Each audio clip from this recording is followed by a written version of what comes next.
दोस्तों, आज कुछ लोगों की वजह से पूरे देश का माहौल बिगड़ा हुआ है। जगह जगह पर लोग हिंदू मुसलमान कर रहे हैं। जगह जगह पर दंगे फसाद हो रहे हैं। हाल ही में आपने हरियाणा के मेवात के नूह में देखा और सुना भी होगा कि किस तरह से वहां का माहौल बिगड़ा हुआ था। ऐसे बिगड़े हुए माहौल में हम आपको दो ऐसे वाकया बताते हैं जिसको सुनकर आप समझ जाएंगे कि ना तो सारे हिंदू बुरे होते हैं और ना ही सारे मुसलमान बुरे होते हैं। सिर्फ कुछ लोग बुरे हैं जो अपने फायदे के लिए ऐसा करते हैं। ये दोनों वाकया यकीनन आपके दिलों से नफरत को मिटा देंगे। इसलिए आज की ये वीडियो आप सभी के लिए बहुत ही खास है। आप हिंदू हो या मुसलमान, आप इस वीडियो को आखिर तक जरूर देखें। और अगर आपको ये लगे कि ये वीडियो हिंदू और मुसलमान को एक करने में मददगार साबित हो सकता है तो आप इस वीडियो को दिल से एक लाइक जरूर करें और मेहरबानी करके इसे शेयर भी कर दें ताकि और भी लोगों के पास में ये वीडियो पहुंच जाए। तो चलिए दोस्तों, आज की इस वीडियो को शुरू करते हैं। दोस्तों, पहला जो वाकया है ये है इलाहाबाद की रहने वाली एक लड़की जिसका नाम आरती था। आरती लखनऊ में रहकर अपनी पढ़ाई पूरी कर रही थी। आरती उस दिन अपने घर इलाहाबाद जाने वाली थी, मगर उसी दिन उसके किसी फ्रेंड के घर पर कोई पार्टी थी। इसलिए उसने सोचा कि पहले मैं अपनी फ्रेंड के घर पार्टी अटेंड कर लेती हूँ, उसके बाद शाम को अपने घर चली जाऊंगी। बस यही सोचकर उसने अपना रिजर्वेशन भी करवा लिया था। उसके बाद आरती ने पार्टी अटेंड की और फिर शाम को सीधी वो अपने फ्रेंड के घर से निकली और रेलवे स्टेशन पहुंच गई और जाकर ट्रेन में अपनी सीट पर बैठ गई। आरती का रिजर्वेशन जिस बोगी में था उसमें लगभग सभी लड़के ही थे जिनके हंसी मजाक आरती को खूब डरा रही थी। टॉयलेट जाने के बहाने से आरती पूरी बोगी में घूम आई थी। मुश्किल से पूरी बोगी में 2 या 3 औरतें रही होंगी। ये देखकर आरती डर से कांप सी गई, क्योंकि पहली बार वो रात के वक्त ट्रेन में अकेली सफर कर रही थी। इसलिए वो पहले से बहुत घबराई हुई थी और अब उसकी बोगी में सारे लड़के ही भरे पड़े थे। ये देखकर वो और भी ज्यादा डर गई थी। इसलिए फिर वो खुद को सहज करने के लिए अपनी सीट पर बैठी और एक मैगजीन निकालकर पढ़ने लगी। बोगी में लड़कों का एक झुंड था जो किसी कैंप में जा रहा था।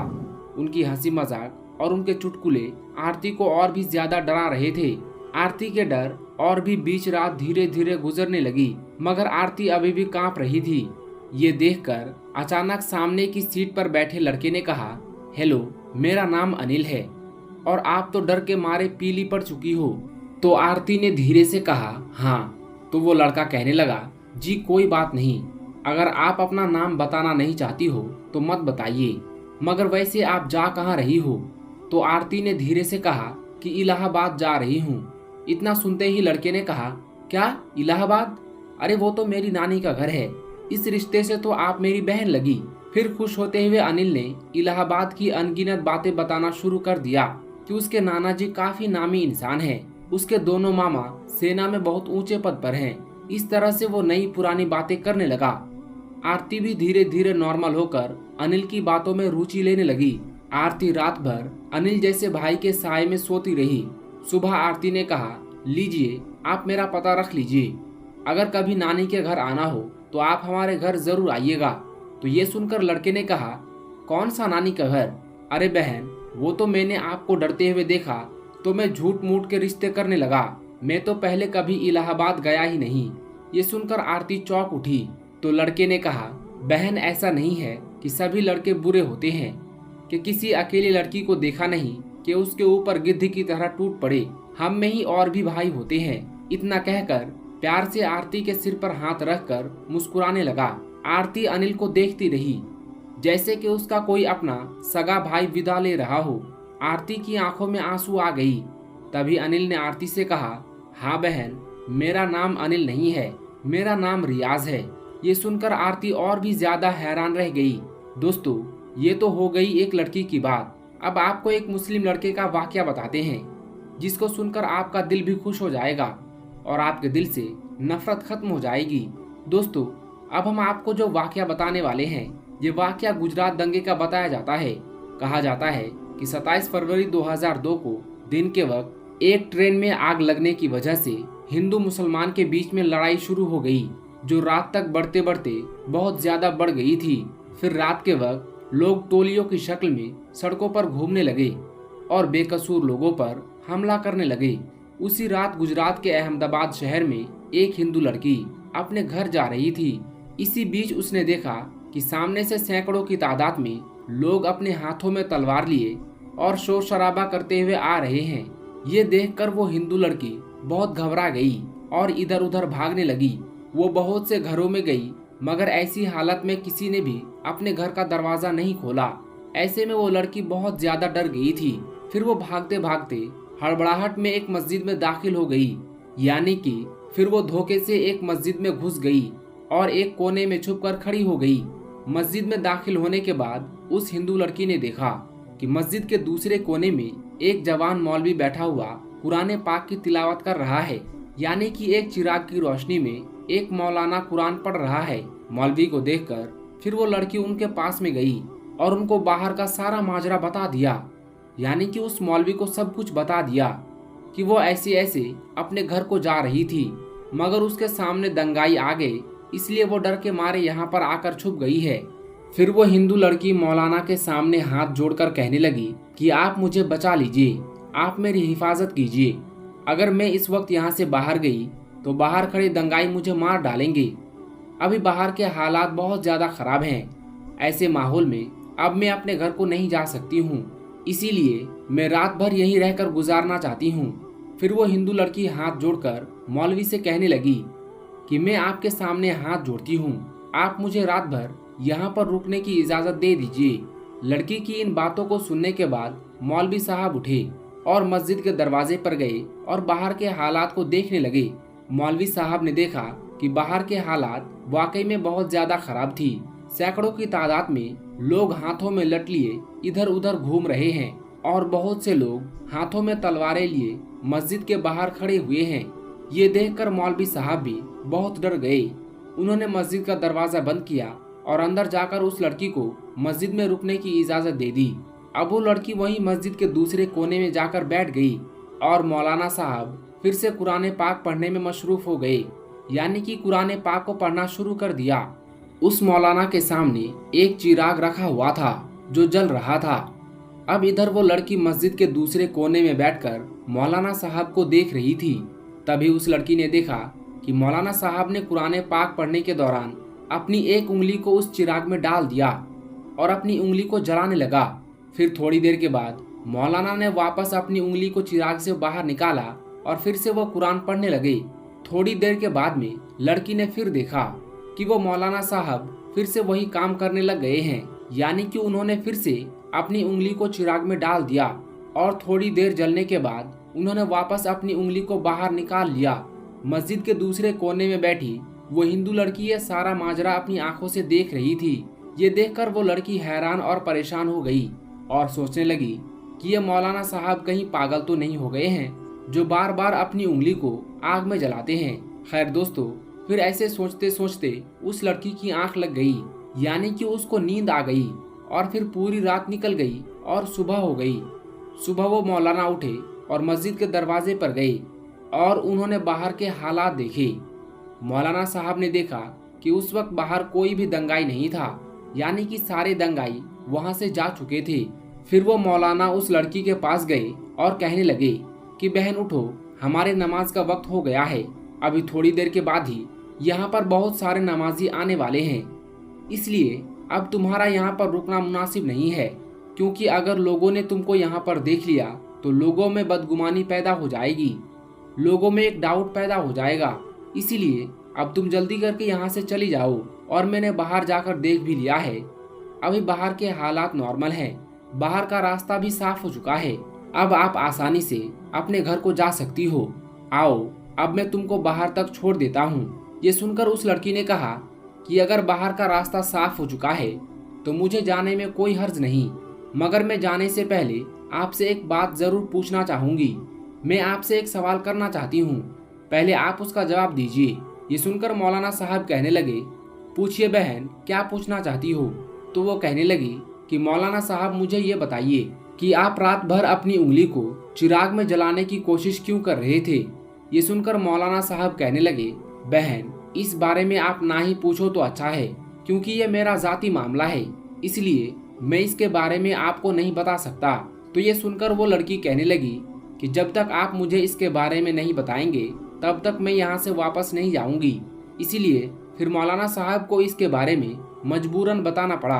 फिर वो मौलवी साहब कहने लगे कि देखो बहन, बात दरअसल ये है कि जब तुम रात के वक्त यहाँ पर आई थी तो तुम्हारी खूबसूरती को देखकर शैतान ने मुझको बहकाना शुरू कर दिया था। इसीलिए फिर मेरे दिल में नफ्सियाती ख्वाहिशात उभरने लगे थे, यानी कि तुमको देखकर मेरे दिमाग में गलत गलत और गंदे ख्याल आने लगे थे और वो मुझको बेचैन करने लगे थे। इसलिए फौरन मेरे दिल ने मुझसे कहा कि अगर तुम बुरा काम करोगे तो कल कयामत के दिन तुम्हें जहन्नुम की आग में जलना पड़ेगा, जो इस दुनिया की आग से 70 गुना ज्यादा भयंकर होगी, ताकतवर होगी। इसीलिए पहले तुम इस दुनिया की आग का मजा चख लो। बस यही सोचकर फिर मैं अपने दिल की बात को मानते हुए अपने जिस्म को आग के हवाले कर दिया और अपने जिस्म को आग का मजा चखाने लगा और अपनी नफ्स से कहने लगा कि अगर तुम में आग की तपिश को बर्दाश्त करने की ताकत है तो फिर तुम्हारी मर्जी है, तुम जो चाहे वो करो। अगर तुम इसको बर्दाश्त कर सकते हो तो फिर तुम ये गुनाह कर लो। इसी वजह से रात में जब जब भी मेरे दिमाग में गलत और गंदे ख्याल आए तब तब मैंने अपने नफ्स को आग के हवाले कर दिया और नफ्स को आग का मजा चखाने लगा। आग की तपिश देखकर मेरे नफ्स गलत काम करने से रुक गई। ऐसे करते करते ही मेरी पूरी रात गुजर गई। तो दोस्तों, देखा आपने, ना ही सारे हिंदू बुरे होते हैं और ना ही सारे मुसलमान बुरे होते हैं। बुरे कुछ गिने चुने लोग होते हैं जिनको भी बुरा बना दिया जाता है, क्योंकि वो बुरा बनेंगे तभी वो किसी का फायदा वहाँ पर होगा। हमारे देश में कुछ ऐसे लोग हैं जो अपने फायदे के लिए हिंदू मुसलमान को लड़वाने का काम बड़े लेवल पर कर रहे हैं। इसलिए आप ऐसे लोगों की बातों में कभी भी ना आए और आपस में सब मिलजुल कर रहे। इसी में हम सब का फायदा है, हमारे देश का फायदा है। दोस्तों, आपने देखा कि इंसानियत, अच्छे अखलाक और सच्चे किरदार की वजह से कैसे नफरत की दीवारें भी गिर सकती हैं। ऐसे वाकयात हमें यही पैगाम देते हैं कि हिदायत, मोहब्बत और इंसानियत किसी एक मजहब की जागीर नहीं बल्कि अच्छे किरदार का नतीजा होती है। अब आइए आपको एक और ऐसा ही हैरत अंगेज वाकया सुनाते हैं जिसमें एक हिंदू लड़की की जिंदगी ने ऐसा मोड़ लिया कि जिसने भी सुना वो हैरान रह गया। दोस्तों, आज एक हिंदू लड़की का वाकया, बड़ा ही अजीबोगरीब वाकया हम आपको बताएंगे।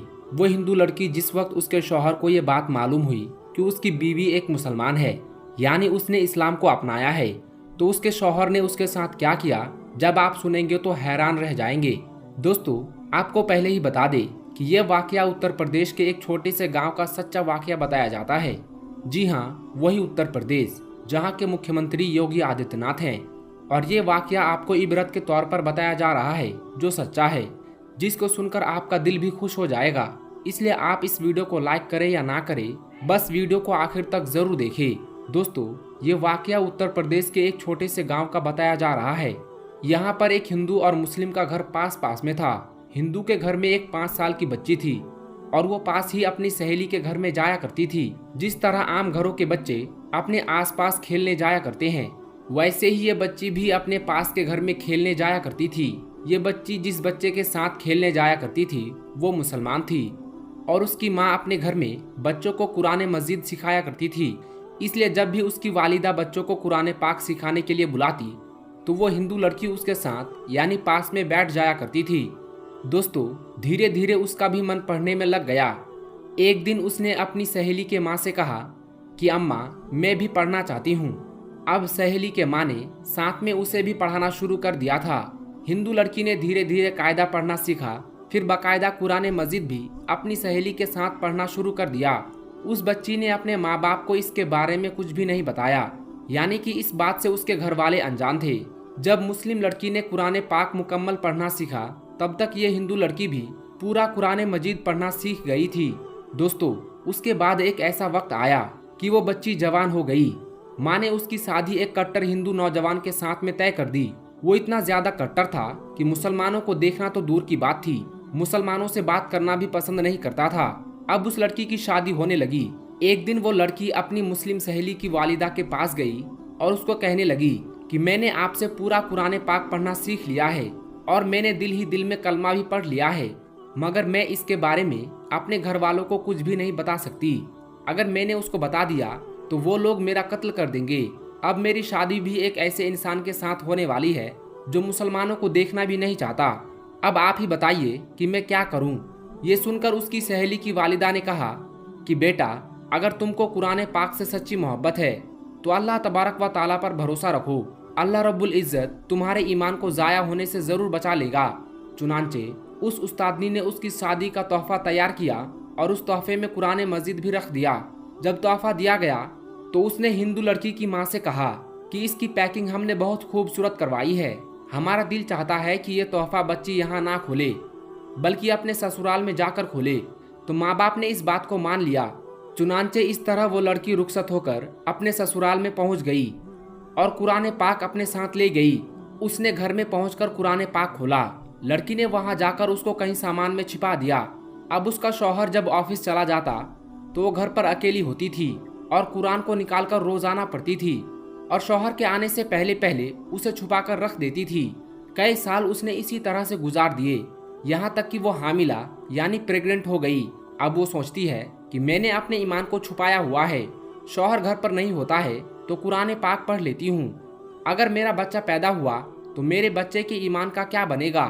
और वो दुआएं मांगा करती थी कि या अल्लाह, कोई ऐसी तरकीब बना दे कि मैं अपने बच्चे को कलमा पढ़ाऊँ और वो भी मुसलमान बन जाए। उसे कोई सूरत नज़र नहीं आ रही थी। एक दिन उसके शौहर ने हॉस्पिटल में टेस्ट करवाया तो उसको पता चला कि उसको कैंसर की बीमारी है। शौहर बड़ा हैरान और परेशान घर आया। अपनी बीवी को देखकर रोने लगा तो बीवी ने पूछा, क्यों रो रहे हो? उसने कहा, तुम मुझसे इतना मोहब्बत करने वाली है, इतनी खूबसूरत है, इतनी वफादार है और अब तेरा और मेरा साथ सिर्फ चंद दिन का है। अब मैं बस मरने ही वाला हूँ। डॉक्टरों ने बताया है कि मुझे कैंसर है। डॉक्टर ने मुझे ला इलाज करार दे दिया है। कैंसर इतना फैल गया है कि वो कहते हैं कि तू 1 महीना भी जिंदा नहीं रहेगा। उसकी बीवी ने कहा, नहीं, आप परेशान ना हो, मेरे पास इसकी एक दवा मौजूद है, वो मैं करती हूँ। मुझे उम्मीद है कि आप सेहतयाब हो जाएंगे। ये सुनकर शौहर ने वादा कर लिया कि अगर मैं सही हो गया तो जो तुम कहोगी मैं वो काम करूंगा, तुम्हारी हर ख्वाहिश पूरी करूंगा। उस लड़की ने कुरान पाक की सूरा फातिहा पढ़कर उस पर दम करना शुरू कर दिया और दम करके पानी पिलाना शुरू कर दिया, क्योंकि उसने अपनी उस्तादनी को देखा था कि वो किसी भी बीमार बच्चे को सूरा फातिहा पढ़कर पानी पिलाती थी तो वो बच्चा बिल्कुल ठीक हो जाता था। तो शौहर ने पूछा कि ये तुम क्या कर रही हो? तो वो कहती है कि मैं तुम्हारा इलाज कर रही हूँ। तुम्हारा मेरा वादा है कि अगर तुम सेहतमंद हो जाओगे तो बस मेरी बात मानोगे। तो शौहर ने आगे पूछना मुनासिब नहीं समझा कि तुम क्या करती हो और क्या नहीं करती हो। दोस्तों, अल्लाह की शान देखे कि 1 महीना वो लड़की सूरा फातिहा पढ़कर दम करती रही। फिर 1 महीने के बाद टेस्ट करवाया तो डॉक्टर ने कहा कि तुम्हें तो जिंदगी में कभी कैंसर था ही नहीं, कैंसर का नामो निशान तक आपके जिस्म में मौजूद नहीं है। अल्लाह ने उसको सेहत अता फरमा दी। जब रिपोर्ट्स बिल्कुल क्लियर आ गई तो शौहर ने बीवी से कहा कि मैं अपना वादा पूरा करना चाहता हूँ, बताओ तुम क्या चाहती हो, मैं क्या करूँ? तो उसने कहा कि आप कलमा पढ़ो और मुसलमान हो जाओ। तो शौहर ने पूछा कि तुम ये क्या बातें कर रही हो? लड़की ने अपनी पूरी कहानी सुनाई कि मैं अपनी सहेली के साथ मुसलमान औरत के घर पर जाती थी और मैंने वहाँ कायदा पढ़ा और कुरान पढ़ना सीखा और मैं दिल ही दिल में मुसलमान हो गई थी।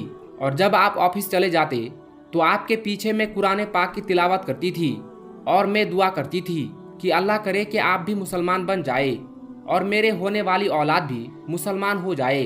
और अब आप मेरी बात माने और अपना वादा पूरा करें। प्यारे दोस्तों, अल्लाह की शान, उस नौजवान ने कलमा पढ़ा और वो भी मुसलमान हो गया। फिर उस औरत के यहाँ बेटा पैदा हुआ, बेटे को भी कलमा सिखाया और अब ये मियाँ बीबी और बेटा सब मुसलमान हो गए। इनको डर ये था कि हम अगर मुसलमान होने का इजहार कर देंगे तो हमारी बिरादरी वाले हमें जिंदा नहीं छोड़ेंगे। शौहर ने कहा कि तुम इसकी फिक्र मत करो, मैं इसका बंदोबस्त करता हूँ। उसने अपनी जॉब के लिए सऊदी अरब में अप्लाई किया और अल्लाह ने उसको एक अच्छी जॉब अता कर दी। चुनांचे शौहर अपनी बीवी और बच्चे को लेकर सऊदी अरब चला गया और बाकी की ज़िंदगी इसने सऊदी अरब में मुसलमान बनकर गुजारी। ये कुरान मजीद की तिलावत भी करता था और वहाँ 5 वक्त की नमाज भी अदा करता था। और प्यारे दोस्तों, ये अल्लाह की शान ही है कि अल्लाह जिसको चाहे उसकी ज़िंदगी संवार दे और जिसको चाहे उसको बिगाड़ दे। प्यारे दोस्तों, अल्लाह तबारक व ताला से दुआ है कि अल्लाह पाक हम सबको भी कुरान मजीद पढ़ने और उस पर अमल करने की तौफीक अता फरमाए। आमीन सुम्मा आमीन। तो दोस्तों, हम उम्मीद करते हैं कि मैंने आपको जो भी वाक़या सुनाया इन वाकयात को सुनने के बाद आपके दिल के अंदर जो भी नफरत थी वो नफरत मिट गई होगी। वीडियो पसंद आई हो तो वीडियो को लाइक करें, अपने करीबी दोस्तों में शेयर करें। आज की इस वीडियो में बस इतना ही। हम मिलेंगे आपको अगली वीडियो में, तब तक के लिए अल्लाह हाफिज।